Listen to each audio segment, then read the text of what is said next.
about it earlier when they're sitting ready to just get it against, like, you know, some of these teams, when it was watching the other game, that are just ready, yeah, they win at the end of the game. I like to be proactive, I like to get stuff done, and hopefully he brings that to the table, because it'll be interesting, Yellow Star versus High in terms of shot calling. That could be a very interesting dynamic.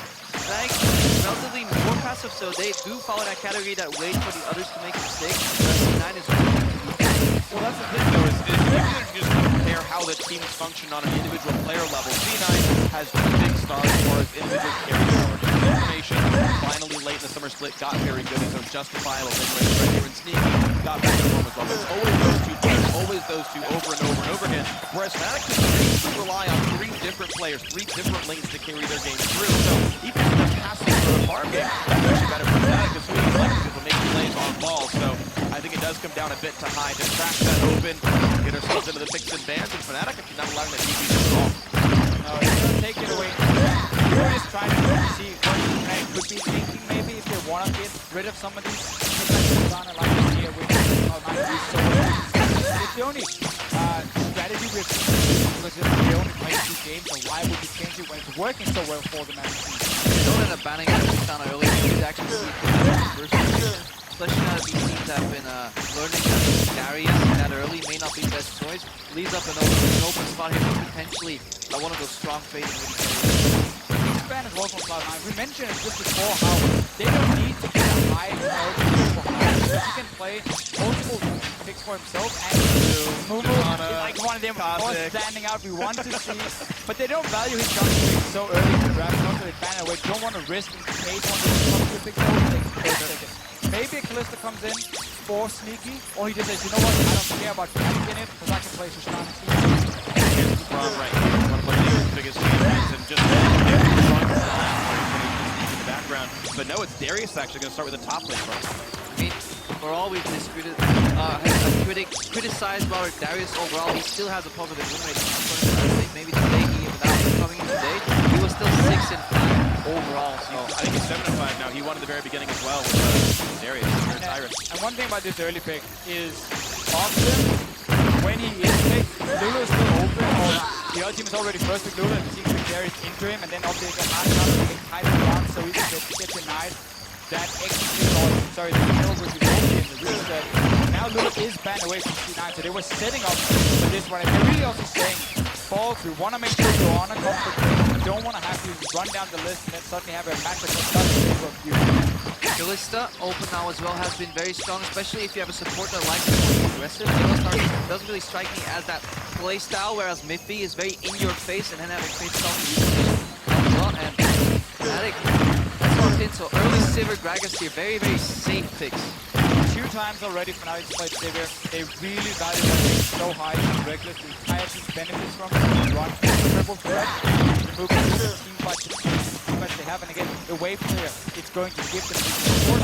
Gragas is interesting, because normally Rek'Sai would be like the second pick, but because it's against the Darius and you want to run a couple of things that can also fight back, Gragas offers more utility for your team than a Rek'Sai who just has that option. Well, I think though, C9 doesn't really play around balls anyway. He's off to the side lane, he has a split from the farm, and knocking down people, leave him alone. It's the other 4 members of Cloud9 that do a lot of things, so even just compositionally, I don't know what kind of pick Darius matters here.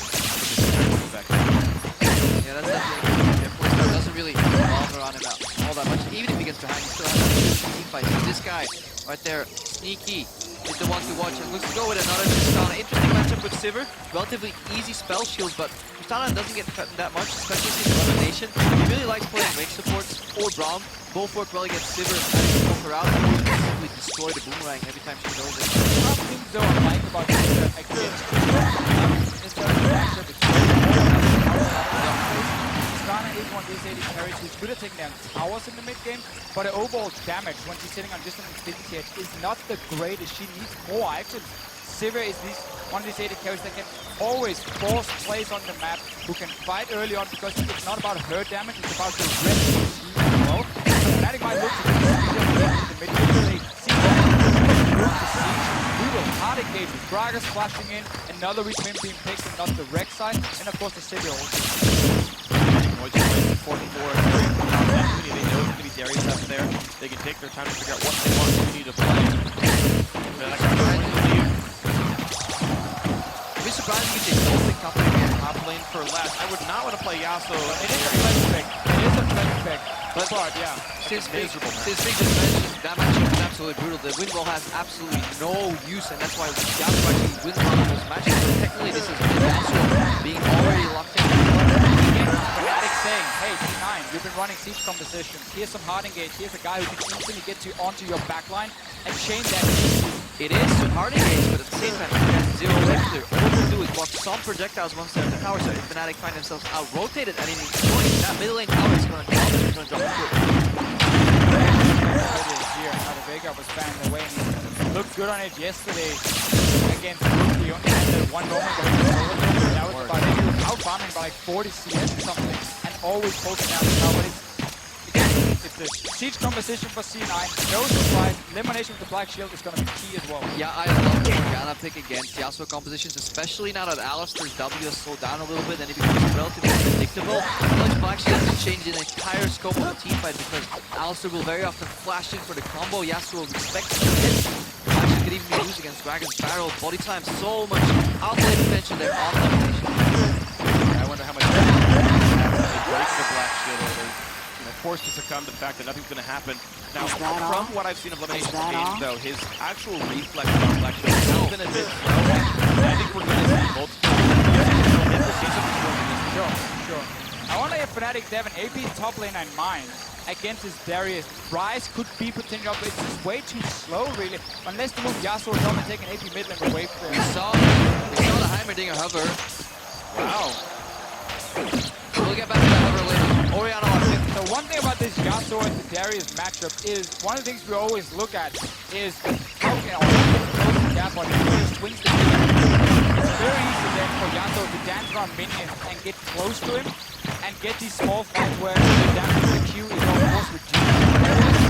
But Yasuo has to be so careful he doesn't get caught out. In top lane matchups, you always have to rate the two as well, so that can snowball it forward. If Reignover can successfully gank, then he can start maybe snowballing and playing around with ability. If at any point though, who dies well behind against Darius, he's going to have an incredibly hard time in that lane.